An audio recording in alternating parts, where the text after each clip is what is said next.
മെറിക്ക് സോളിൽ ഒരേ ഒരു ഫ്രണ്ട് മാത്രമേ ഉള്ളൂ എന്നായിരുന്നല്ലോ പറഞ്ഞിട്ടുണ്ടായിരുന്നത്. ഇപ്പോൾ ആ ഒരു ഫ്രണ്ട് നാട്ടിലെത്തി കഴിഞ്ഞിരിക്കുന്നു. അങ്ങനെ അവരൊന്നിച്ച് ഒരു കടയിലൊക്കെ കയറി ഫുഡ് കഴിക്കാനായിട്ട് തുടങ്ങുന്ന സമയത്തായിരുന്നു ഇപ്പോൾ ടേബിളൊക്കെ ഫിൽ ആയതുകൊണ്ട് തന്നെ ഒരാൾ എക്സ്ട്രാ നിങ്ങളുടെ കൂടെ ഇരിക്കുന്നതായിരിക്കുമെന്ന് അതിന്റെ ഓണറും അറിയിക്കുന്നത്. പക്ഷെ അങ്ങനെ അവിടെ എത്തിയിട്ടുണ്ടായിരുന്നത് നമ്മുടെ വൂജ് തന്നെയാണ്. നേരത്തെ വൂജ് US വർക്ക് ചെയ്യുന്ന സമയത്ത് അവന്റെ കൂടെ വർക്ക് ചെയ്തിട്ടുണ്ടായിരുന്ന ഒരാള് ഇവിടെ ഇങ്ങനത്തെ ഒരു ഷോപ്പൊക്കെ ഉണ്ടെന്ന് തന്നെ അറിയിച്ചിട്ടുണ്ടായിരുന്നെന്നും അതുകൊണ്ടാണ് ഇവിടുത്തെ ഫുഡൊക്കെ ടേസ്റ്റ് ചെയ്യുവാനായിട്ട് താൻ എത്തിയിട്ടുണ്ടായിരുന്നതെന്നും വൂജുവും പറയുന്നു. അങ്ങനെ ഇരിക്കെ വൂജുനെ കാണുമ്പോഴത്തേക്കും തനിക്ക് തന്റെ ഫസ്റ്റ് ലവിനെ കുറിച്ചാണ് ഓർമ്മ വരുന്നതെന്ന് അവളുടെ ആർമി ഫ്രണ്ട് പറയുന്നുണ്ട്.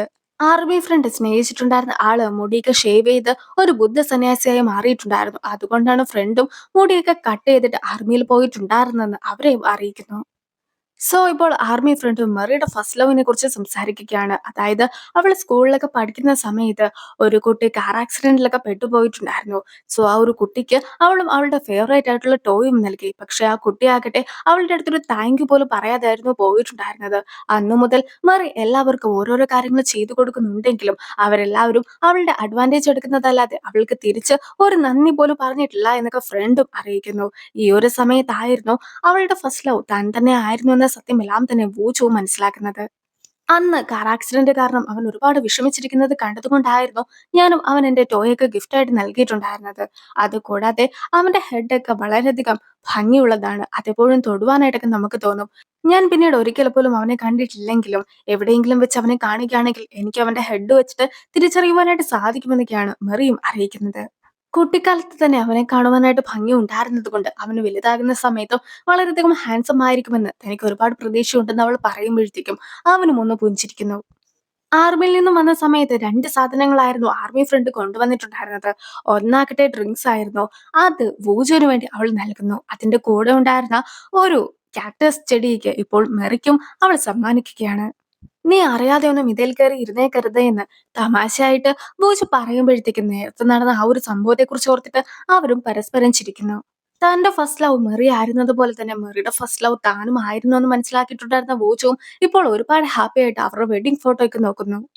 സിയോയ്ക്ക് പ്രത്യേകിച്ച് പ്രശ്നമൊന്നും തന്നെ ഇല്ലാത്തത് കൊണ്ട് സിയോനെ വീട്ടിൽ കൊണ്ടുപോയിക്കോളുവാനായിട്ട് ചിൻകിങ്ങും പറയുകയാണ്. പക്ഷെ സിയോ ആകട്ടെ അവിടെ നിന്ന് പോകുവാനായിട്ടുള്ള മടി കാരണം ഓരോരോ വേദനകളൊക്കെ ഉണ്ട് എന്ന് പറഞ്ഞ് അവിടെ തന്നെ നിൽക്കുവാനായിട്ട് ശ്രമിക്കുന്നു.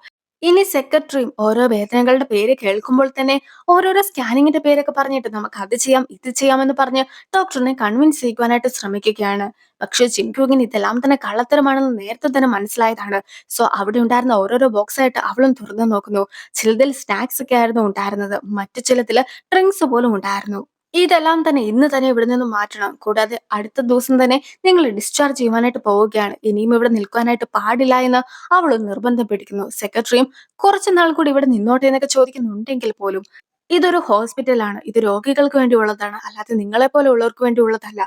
അതുകൊണ്ട് തന്നെ നിങ്ങൾ ഇവിടെ നിന്ന് പോയിട്ടുണ്ടെങ്കിൽ മറ്റൊരു രോഗിയെ കിടത്തുവാനായിട്ട് ഈ ഒരു ബെഡ് ഉപകാരകരമാകുമെന്നും ഇനി ഞാൻ ഒരിക്കലും വാക്കുമാറ്റി പറയുന്നതായിരിക്കുകയില്ല എന്നും പറഞ്ഞുകൊണ്ട് ദേഷ്യപ്പെട്ട് അവിടെ നിന്നും പോകുന്നു.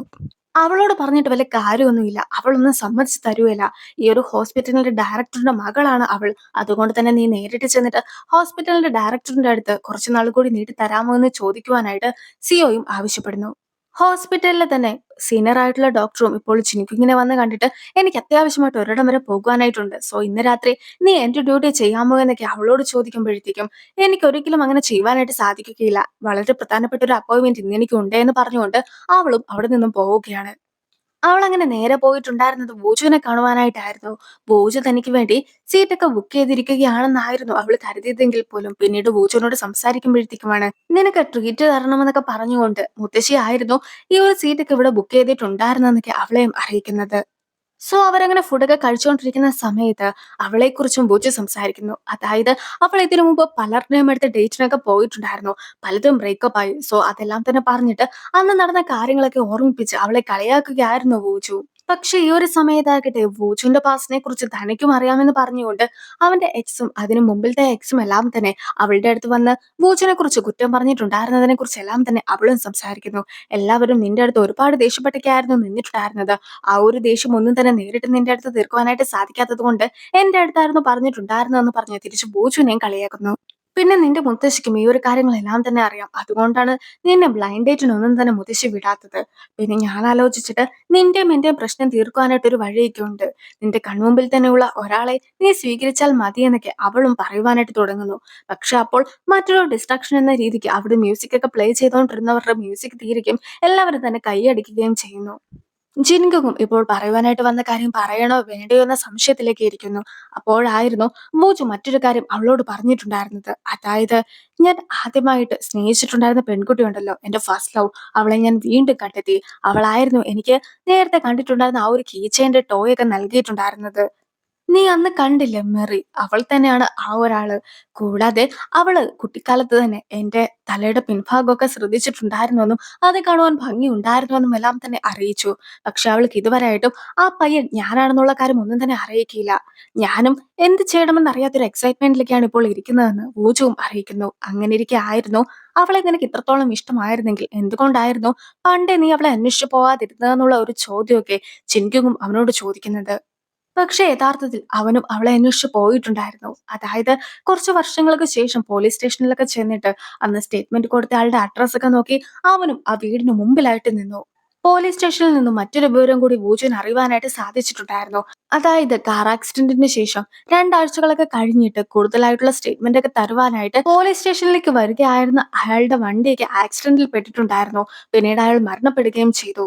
സോ തന്റെ ആക്സിഡന്റിനെ കുറിച്ചുള്ള കാര്യങ്ങളൊക്കെ പറയുവാനായിട്ട് വരുന്ന വഴിക്കാണല്ലോ മെറിയുടെ അച്ഛൻ മരണപ്പെട്ടത്. ആ ഒരു വിഷമമൊക്കെ ഉണ്ടായിരുന്നെങ്കിൽ പോലും ഇപ്പോൾ വീടിന്റെ ഫ്രണ്ടിലൊക്കെ നിന്ന് കോളിംഗ് ബെൽ അടിക്കുവാനായിട്ട് അവൻ തുടങ്ങുമ്പോഴത്തേക്കുമാണ് അകത്തിരുന്ന മെറിയും അമ്മയും കൂടി സംസാരിക്കുന്നത് അവൻ കേൾക്കുന്നത്. അതായത് ഓൾറെഡി ആക്സിഡന്റ് ഒക്കെ സംഭവിച്ച് കപ്പിള് മരിച്ചു പോയതാണ്. അങ്ങനെയിരിക്കെ നിന്റെ അച്ഛൻ വീണ്ടും എന്തിനാണ് പോലീസ് സ്റ്റേഷനിലേക്ക് പോകുവാനായിട്ട് നിന്നിട്ടുണ്ടായിരുന്നത്? അങ്ങനെ പോയത് കൊണ്ടല്ലേ അപകടമൊക്കെ സംഭവിച്ചു നിന്റെ അച്ഛൻ പോലും മരണപ്പെട്ടു പോയിട്ടുണ്ടായിരുന്നതെന്നെല്ലാം തന്നെ അമ്മ പറയുമ്പോഴത്തേക്കും ചിലപ്പോൾ അച്ഛന് മറ്റെന്തെങ്കിലും കാര്യങ്ങളൊക്കെ ഓർമ്മ വന്നു കാണും. അത് പറയുവാനായിട്ടായിരിക്കും അച്ഛനും പോയിട്ടുണ്ടാവുക എന്ന് മെറിയും തിരിച്ചു പറയുന്നു.